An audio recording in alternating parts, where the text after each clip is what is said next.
You know, I just buried one of my second cousins, my first cousin's son. She's in prison.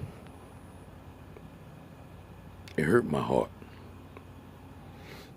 and I thought I had to speak on it because I want our younger generation to really get it together, man. I was one of them younger dudes out there slinging iron, selling drugs. That was me. I was out there. I admit to it. I come to grip with my sins. I know I got blood on my hands. I've been on both sides of the gun. I do music. I ain't put out my last album because, well, the album that everybody want me to put out. But I ain't put it out basically because it's on that same tip. I was talking about the old school things I used to do. I can't really get too deep into it, but yeah, I just know I got blood on my hands. I was running the streets wilding, and to see my young cousins, that's not my only cousin that done died for murder. While I was sitting in his funeral, I could barely hear what the preacher was saying and what everybody was saying when he was talking to me, because all I could think about is, all I could hear basically was, how many times have you made people sit in this situation? And I don't know. As far as I'm concerned, as far as YouTube is concerned, I have never made no one sit in that situation, but some of the murderous music that I was making may have made people sit in them situations. And I think it's time for us to change as a people. I talked to my young cousins, a bunch of them in prison. When he got murdered, they went to call him my phone because they know that Big Cuz be tripping. Let's get Big Cuz in that situation, but Big Cuz don't want to be no more in that situation, man. I don't want to be in it no more, because all that's going to do is bring hell and fire to my kids' life. If Big Cuz get locked up or Big Cuz get murdered. And I'm not saying Big Cuz because I'm no Crip or no Blood. I'm from New Orleans, man. We don't gangbang down here.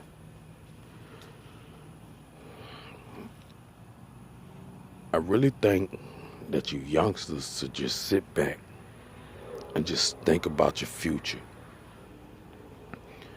And I don't blame the youngsters for what's going on right now. I really blame my generation because I'm 42. I blame the generation that's before me because they the ones who was getting hooked on crack and teaching us how to sell crack. I blame the generation before them, all the way back to the Civil Rights Act, because shouldn't have been no fucking civil rights. Should have been equal rights that we was fighting for as a people. We've destroyed our communities. Back in the Gap, man, people used to, it was nothing but black-owned businesses, Black Wall Street. You go to black-owned stores, black-owned laundromats. Nah, ain't nothing black-owned. You go in your own community. Walk around the black community. They gentrifying everything. Black people ain't got nothing, man. You got a nigga like Jay-Z trying to take Kaepernick out, talking about it's beyond just him having a job. Nah, they boycotted him because of what he stood for. So you gonna say you stand for him, but then you say he don't need a job because of what he stood for, yet you stand for what he stood for? That shit don't make no sense. Capitalism. What he should be doing is investing in schools in the inner city communities where the black folks, and in schools in the outer city communities. In the schools where black kids are, period. Investing in books and tablets and computers and all this stuff, and making sure that these kids have. Fuck that. You worth all that money, man. Look, son, you worth $1 billion. So you telling me you can't give $10 million into Brooklyn or wherever the people from Brooklyn migrated to after gentrification in order to make sure the kids earn better? It sounds like some Bill Cosby shit to me. And everybody who know me know I was a staunch, I was all the way against Bill Cosby when he went to doing them dumbass speeches. Down on the black community, yeah. You could down them kids, but how much you gonna put into it? All that talking, all that talking, all that talking. Nobody won't hear that talk, man. Let me see your action, dog. You gonna move away from us, and then you gonna tell us, you gonna move away from us, not do nothing for us, but then tell us how we supposed to live. You gonna give scholarships to kids that was gonna get scholarships any fucking way. It was no way around it. They was gonna get that scholarship whether you helped them or not. But you gonna sit up there and give them that scholarship in order to stand in front, look like you the big guy. Oh, he's such a great guy. He gave that person a scholarship. That person was gonna be great without you, man.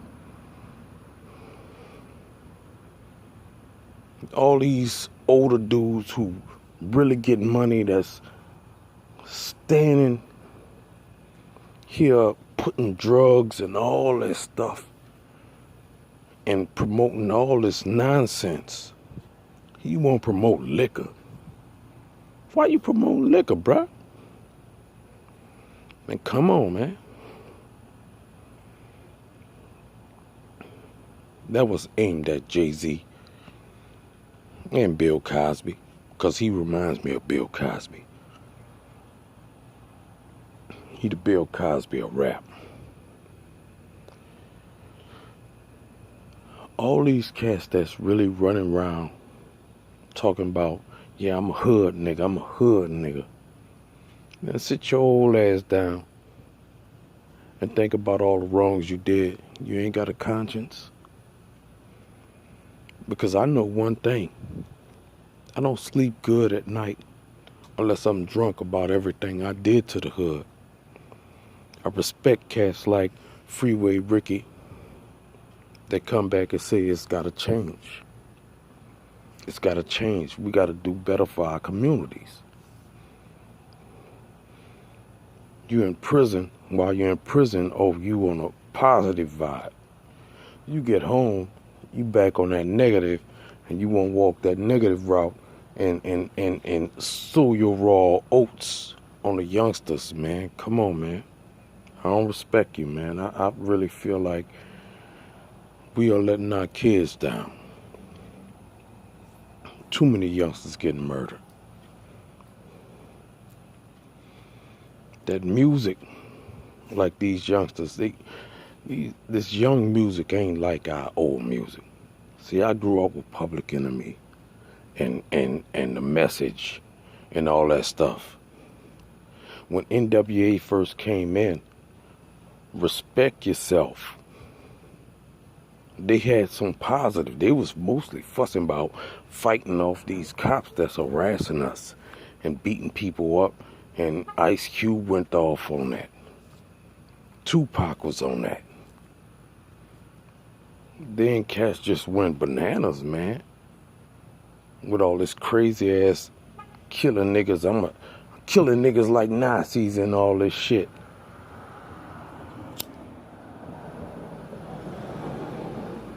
What is that?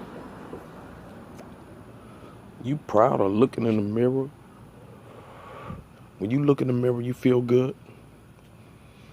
Because I know damn well when I look in the mirror, I feel like a piece of shit about the things I did, so I'm trying to change it. Because I know one thing for sure. If I don't change it, I'm going to burn in the pits of hell. And maybe y'all should understand that. Maybe y'all should look at that.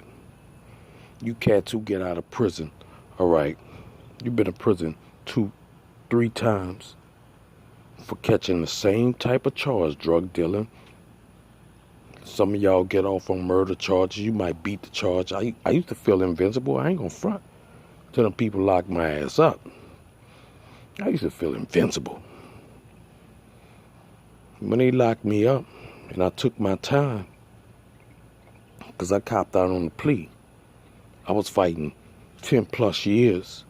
I copped out on a 4-year plea under Act 110, where I only do 2 years and I had to do 2 years on paper. I copped out because I know I was going to do them 2 years anyway, because I had already been on the run for 2 years on the charge that I had to do 2 years on. But these cats running around, man, trying to uplift that gangster life, man, I used to live that, man. That's some fake shit. It's some phony shit, and you're really working for them people. Because if you really look at it, you're working for them people, all right. You're paying your bills off this drug money. You get all this money. They come in, they confiscate. They take all kinds of shit. All right, you done lost that. Then you got to pay them lawyers. You done lost that. Then you got to pay that bond or that bail before you pay them lawyers. You done lost that. Then everything they didn't confiscate when you get out, if you're going to get back in the game in order to get money to finish paying your lawyer, you got to sell all that shit, all your jewelry, all that shit, in order to pay that lawyer, and then you back in the game to hustle this shit off again, which gonna give you another charge. You really working for them, man. You ain't nothing but a slave if you're a drug dealer. All y'all rap niggas. Every last one of y'all drug dealers out there walking the streets, everybody talking about selling drugs, you ain't nothing but a slave, man. What you need to be doing is investing in our kids' future. And by doing that, is spending time with your kids and teaching them which way to go and which way not to go. That's the goal.